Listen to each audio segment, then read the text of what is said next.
Hey everyone, it's Matt. We will have a flurry of executive orders along with Inauguration Day. What are all of these going to mean for the American people? That's what I'm going to be discussing in this video. So let's get into it. But hey, welcome to the channel. My name is Matt. My dedication is to be here every single day as your daily advocate, bringing you the most up-to-date information, talking you through everything, and making sure that you're taking advantage of all the benefits, programs, and money that is potentially available to you during this time. So make sure to hit the subscribe button right down below, and I truly just want to help everybody through this time. I know it's incredibly confusing. There's a lot of information right now. That's why I bring it to you in these short videos and say, hey, this is how you can grab some money, or this is how you can take advantage of this benefit. So that's my dedication here. So thank you so much for your support. I truly do appreciate it. Also, make sure to share the videos with your friends, family, and social media so we can help everybody through this time. Everybody needs additional assistance right now. All right, so let's talk about these executive orders and how are they going to impact us, the American people, right? We all want to know, how is this going to impact us? Well, I've gone through these executive orders. In fact, it sounds like there are going to be about 15 executive orders signed on Inauguration Day. Well, what does that mean for us, right? We need to know, how is this going to impact us? So I pulled out a few of these executive orders, and that's exactly what I want to talk about here. All right, so let's talk about number one that I want to talk about, an extension of the eviction and mortgage moratorium. This is going to be a big one. In fact, this impacts about 23 or so million people, about 11 million households right now. So this is a really big one. So what it is, so for those of you, really quickly, for those of you who are potentially looking at the calendar thinking, hey, January 31st, it's coming pretty close here, and I'm getting a little bit nervous like I was at the end of 2020. Well, don't worry, it sounds like there's going to be an extension of this moratorium so that if you're potentially facing eviction because you haven't been able to pay your rent, well, it looks like we're going to get some more relief here. And here's what we have. We're going to get that extension of the eviction and mortgage moratorium from January 31st to March 31st. So it looks like there's going to be about a 2-month extension on this moratorium, which is going to be a huge sigh of relief for so many of you who are potentially, like I said, potentially behind a little bit on your rent and thinking, oh my gosh, I don't have the money to pay this right now. I don't have all the money to pay my past due rent. And if we don't get an extension, we could be looking at eviction. Well, it looks like you're going to get about a minimum of 2 more months now. Now, in some of my other videos, you might have been thinking, hey, you previously said September 30th. You're right. In the $1.9 trillion stimulus package, there's an extension out until September 30th for this moratorium. However, the executive order here that Biden wants to sign is for just 2 months. So we'll get 2 months, kick the can down the road a little bit longer, and get this extension. And hopefully they can come back together and extend this thing out a little bit further, out to September like they were originally talking about. Also, when I was doing my research, I came across this statistic, and I thought I want to share it with you because I thought, you know, there's a lot of you who are behind on your rent and maybe feeling bad about it, but here's the thing. First off, don't feel bad about it. You're not alone, and let me share you this statistic with you right here. With the research that I found, 20% of renters are behind on rent right now. To give you a better perspective of that, 1 in 5 individuals or 1 in 5 households are behind on rent. That's massive. If you live in an apartment building or you live, in some kind of rental unit, 1 in 5. So basically, if you know 5 people in the apartment that you live in, 1 of those 5 are behind on rent. So my point is, you are not alone by any sense at all. You are not alone if you're behind on rent. Here's another statistic. 10% of mortgages are behind by at least a minimum of one payment. So 1 in 10 people are behind on their mortgage right now. So again, if you're behind on your mortgage, you're certainly not alone. That's why these extensions are so critical right now, because if it was allowed to expire at the end of January, that could be a really, really bad situation for millions upon millions of people, like I said. So anyway, I wanted to throw that one out there because that's actually a good one. That's going to impact tens of millions of people with that extension. Next, the student loan payment deferral. That one, he wants to defer student loan payments once again out until September 30th. So this would be for those students who have federal student loans again, the deferral out until the end of September. So that'd be huge for a lot of people who, potentially facing the end of the month here at the end of January, where that would potentially be expiring. Well, it looks like it's going to be extended out once again. So that would be very, very beneficial for a lot of you.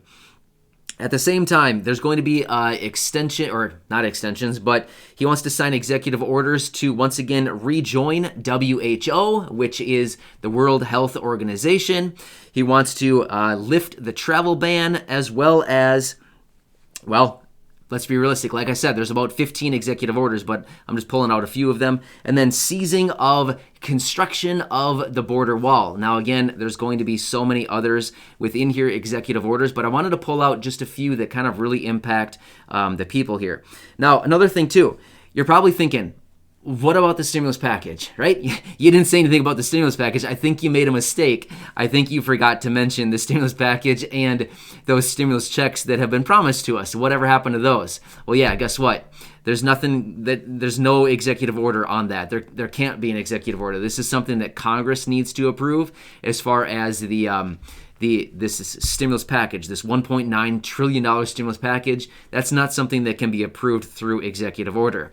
The same with the stimulus checks. Unfortunately, they cannot be approved through executive order. So we will need Congress to come together on this to kind of push this through and get this passed as soon as possible. However, remember we heard, the 1,400, well, let me rephrase. We heard all these people saying, Chuck Schumer and Joe Biden saying, yeah, we're going to send out the $2,000 stimulus checks right away.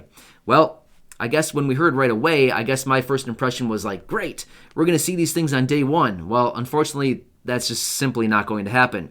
However, we have a little glimpse into the future. Now, maybe this is me just reading into this a little bit too much, but we could potentially being shown a little bit of the hand, if you know what I mean. So let's look back at the extension of the eviction moratorium. Now, he wants to extend this out until the end of March. Well, to me, that looks a little bit suspect. Why? Well, if he wants to extend it out until the end of March, basically that's telling me that he plans on getting this $1.9 trillion stimulus package passed sometime between now and the end of March. Why? Because like I said earlier, within the $1.9 trillion stimulus package, there is that extension of the eviction moratorium out until the end of September. So by pushing it out by, let's just say 2 months, makes me think, okay, sometime between now and the next 2 months, it looks like the plan is to have this $1.9 trillion stimulus plan approved through Congress and everything. So when is that going to actually be approved? Well, we don't actually know. In my video yesterday, I think it was, I talked about when are you going to receive the $1,400 stimulus check? Well, again, we don't know. Analysts are saying, best case scenario, we could see an approval of this thing in mid-February. Well, that's about 4 weeks from now, a little less than 4 weeks from now, and then the distribution of the $1,400 stimulus checks shortly thereafter. And again, will it be $1,400? Well, we don't really know. Could it be $2,000? Well, possibly. There are some people coming forward saying, hey, we were promised $2,000. We want the $2,000. So we'll have to see what happens there. But the point is, there's no executive order here for day one for the $1,400 stimulus checks and or the stimulus package. Well, what else is in there? There's going to be a mask mandate, a federal mask mandate on federal property. So if you're on federal property going forward, you'll need to wear a mask. That's going to be nationwide. Along with that, there's going to be, well, this isn't a mask mandate, but it's going to be an encouragement of everybody wearing masks nationwide for the first 100 days of the new presidency. So Joe Biden's coming out saying, hey, it's not a mandate, but I'm really encouraging and suggesting that everybody wear a mask for the first 100 days. So again, it's not a mandate, it's not a requirement, but it's something that he's really encouraging nationwide. But when you're on federal property, it will be a mask mandate on federal property. Now again, there are many other executive orders here that will be signed as a result of today, Inauguration Day, but I wanted to pull out a few that I thought would be most influential, most impactful to everybody here on the channel. I'd say the biggest one there is probably the eviction moratorium extension. I feel like that's going to offer a sigh of relief for so many people. And I'm still doing research on the rental assistance. Remember that $25 billion that was allocated in the last stimulus package? Well, I'm still doing some research on that so that we can make sure that we can grab all of that that's potentially available to us. So, I hope this helps you out. We will continue watching everything throughout the day today. It's certainly going to be a very busy day. We'll have to see what else happens, but we can expect all of this to be signed, once again, as they said, and who knows what could happen. We know, after following all this stuff throughout the entire year of 2020, that stuff happens and things change very rapidly, right? Throughout the day, we expect one thing to happen. Well, then you never know what could possibly happen. So I'll keep you posted. I'll continue doing my research. I truly just want to do whatever I can to bring you the most accurate information and make sure that you're taking advantage of all these programs and benefits, like I said just a few minutes ago. So I hope this helps you out. I hope it offers a sigh of relief for some of you who are potentially behind on your rent. Again, please don't feel bad about it. You are not alone by any sense. 1 in 5 people are behind on rent right now. Or I should say 1 in 5 households are behind on rent right now. So you're certainly not alone if that is the case for you. So either way, I'll keep you posted. I'll be back later this afternoon with another video with some kind of update. And I hope you stay safe. Have a nice day. I'm always here for you. Thanks again. Make sure to hit the subscribe button down below, share the video, or any others here on the channel. Thank you so much, and I'll catch you again in the next video. Thanks, everybody. I'll see you later.